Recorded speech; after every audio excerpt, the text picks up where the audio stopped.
Have you ever dealt with someone so arrogant, so convinced of their own superiority, that just being around them feels draining? It's a frustrating experience, but what if I told you there's a timeless philosophy with the perfect antidote? Today, we're diving into the wisdom of Stoicism to uncover 7 powerful quotes that can humble even the most arrogant individuals and, more importantly, empower you. First up, from the great emperor Marcus Aurelius: whenever you are about to find fault with someone, ask yourself the following question: what fault of mine most nearly resembles the one I am about to criticize? This is a powerful mirror. Before pointing a finger, the Stoics urge us to look at our own reflection. Arrogance often stems from a place of insecurity, projecting our own flaws onto others. This quote gently forces a moment of self-awareness, deflating ego with a dose of humility. It reminds us that we're all imperfect works in progress. Next, we have a gem from Seneca: it is not the man who has too little, but the man who craves more. That is poor. Arrogant people often flaunt their possessions, achievements, or status as proof of their worth. But Seneca flips the script entirely. True wealth isn't about what you have, it's about what you don't need. This quote exposes the endless hunger of the ego. It suggests that the person constantly needing to prove their superiority is, in fact, the poorest of all, trapped in a cycle of desire. A truly rich person is content. Our third quote comes from the freed, slave-turned philosopher, Epictetus: it is impossible for a man to learn what he thinks he already knows. This one is a direct hit on the know-it-all attitude. Arrogance closes the mind. When someone believes they have all the answers, they create an impenetrable fortress against new knowledge, growth, and wisdom. This quote isn't an attack, it's a profound truth. It gently points out that the foundation of learning is admitting you have more to learn. An arrogant person, by their very nature, is a poor student of life. Let us return to Marcus Aurelius for our fourth insight.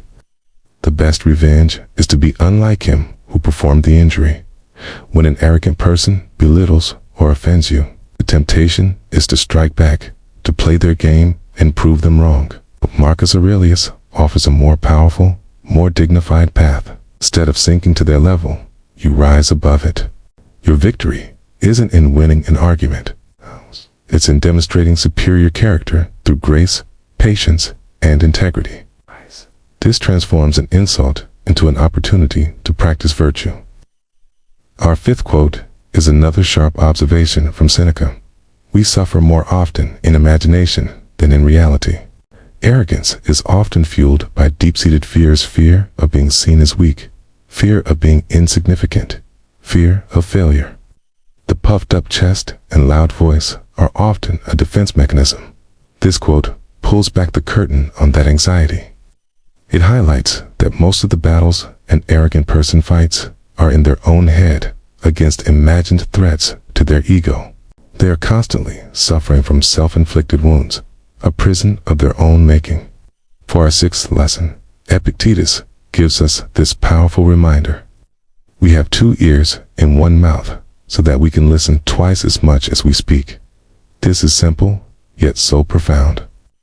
The arrogant person loves the sound of their own voice.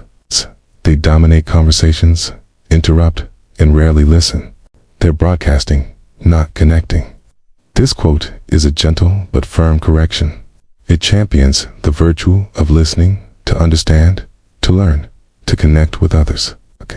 True wisdom doesn't need to shout, it pays attention. Finally, our 7th quote, a cornerstone of Stoic thought from Marcus Aurelius: the happiness of your life depends upon the quality of your thoughts. This brings it all home. An arrogant person's mind is often a turbulent place, filled with thoughts of comparison, judgment, and the need for validation. Their happiness is fragile, dependent on external praise. The Stoics teach that true, unshakable contentment comes from within. By cultivating a mind of gratitude, self-awareness, and focus on what we can control, we build a fortress of inner peace that no amount of external arrogance can penetrate. It's the ultimate power move. So, the next time you face arrogance, remember these timeless lessons. They are not just verbal weapons, but tools for your own growth and resilience.